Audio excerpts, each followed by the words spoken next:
Bien Je sûr. n'attends que ça, d'être sollicitée par des créateurs avec des idées à mettre en place et à mettre en valeur par une femme comme moi, qui est une femme senior de 64 ans.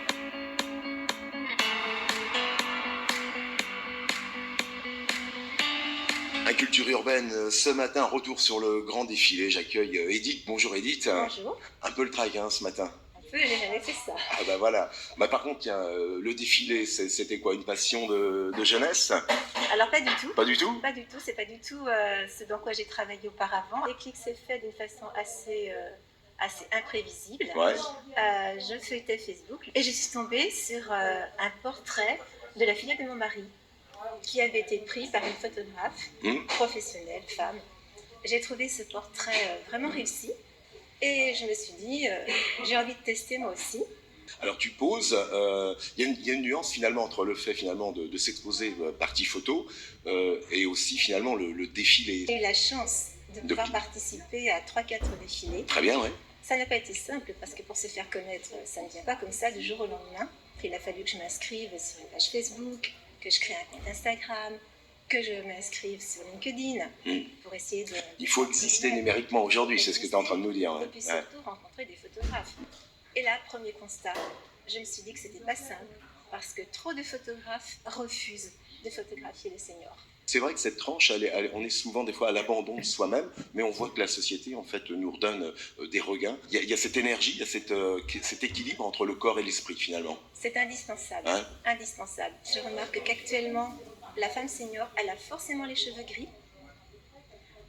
Et je trouve ça un petit peu dommage qu'il n'y ait pas une plus grande diversité dans la représentation de la femme senior. Et quand on est un peu à côté, ou pas dans la norme actuelle, on n'est pas intéressant. Alors Edith, tu l'évoquais parce que finalement, l'âge structure notre corps. C'est vrai qu'on a une tendance à grossir, l'alimentation est là aussi, on a un système qui fait que finalement, on est aussi...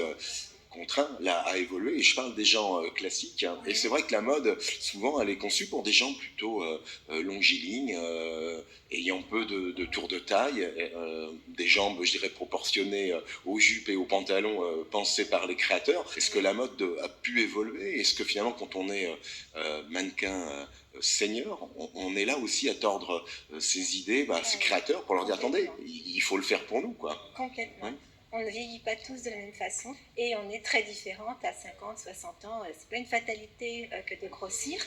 Forcément, il faut aussi, on parlait d'ego, l'accepter. C'est pas facile lorsqu'on est plus âgé, finalement, de pouvoir être également, je dirais, ambassadrice ou ambassadeur d'une mode. Cette démarche, elle est quoi? Elle est contraignante ou plutôt elle va positiver sur le fait de se dire je m'exprime et c'est à vous, acteurs de la mode, de finalement, je l'évoquais à l'instant, mais aussi de travaillons ensemble quoi, pour cela. Oui, c'est positif. Et puis je dirais aussi qu'on est bien aidé actuellement. Les femmes un peu plus rondes aujourd'hui, on met à la une toutes sortes de corps. Les allures sont différentes.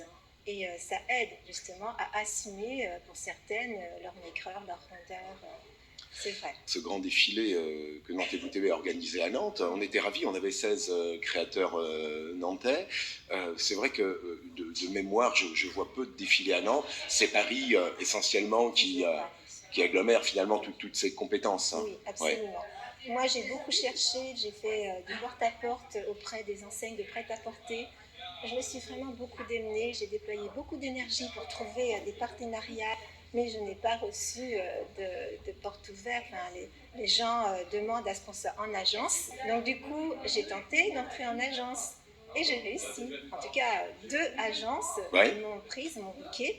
Je me suis dit que ça allait être pour moi un pied à l'étrier, oui, bien sûr. Que j'allais pouvoir décrocher des contrats, que j'allais pouvoir travailler et être plus crédible. Parce que c'est ce que je recherche. Et c'est pas comme ça que ça marche. Comme quoi? Les agences vous présentent, vous êtes donc dans leur livre. Ensuite, ce sont les clients qui décident de votre profil, du choix de votre profil, avec les photographes. Et comme je ne suis pas, pour moi, je ne suis pas dans le profil actuel de la femme senior, puisque pas cheveux gris par monde, du coup, mes chances d'être retenue sont quasiment nulles. Alors justement, Edith, aujourd'hui, toi tu es nantaise. Oui. Vous êtes plusieurs ou tu te sens seule Je suis très isolée. J'ai fait des appels bien souvent via Facebook, via les réseaux, via LinkedIn surtout. Oui. Je trouve très peu de mannequins qui soient dans la région déjà. Et puis, je trouve qu'il y a plus de rivalité que de soutien. Je voulais terminer avec ça ensemble, Edith. On gère son corps, on gère une énergie, on gère un mouvement, et d'un seul coup, on porte le produit d'un autre ou d'une autre, en fonction de qui l'a créé. Il y a une équation là aussi à trouver entre le soi et l'autre, et les regards finalement de ceux qui finalement profitent de ce spectacle. Pas aisé. Non, mais quand on le fait avec son cœur et sa passion, on est fier de porter les marques, on est fier de porter les créations, et on essaie de faire de son mieux pour les mettre en valeur. Je n'attends que ça. Bien sûr. N'attends que ça, d'être sollicité par des créateurs avec des idées à mettre en place et à mettre en valeur par une femme comme moi, qui est une femme senior de 64 ans, mais qui a vraiment très envie de faire parler d'eux, et qu'on est tout aussi légitime que les jeunes filles de 20 ans à figurer dans les magazines. C'était important de partager ce moment d'émotion, ce cri aussi d'engagement, parce que cette mode, on doit la vivre tous ensemble, ici aussi sur notre grand territoire. On a besoin d'expression, et puis de gens qui, comme toi, font le pas, parce que c'est pas aisé, lorsqu'on a déjà eu une carrière, de s'exposer au jeu des lumières, au jeu des critiques, parce que c'est vrai que le corps est une expression, et puis essayer de l'harmoniser, de s'organiser, c'est un vrai challenge en tout cas. Dernière question plus personnelle, la famille a bien réagi?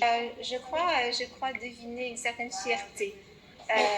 C'est peut-être la plus belle des récompenses. Ils sont assez réservés sur le sujet. Ils me laissent faire, ils me font confiance, et mes amis aussi. Bon, ça c'est important. Edith, moi j'étais ravi, on se dit à très vite, puisque on va forcément tous ensemble bouger pour valoriser, nous, la mode sur notre beau territoire. Ravi, parce que c'est vrai que des mannequins, comme on dit seniors, on n'en croise pas tous les jours. Je vous remercie beaucoup. Merci Edith.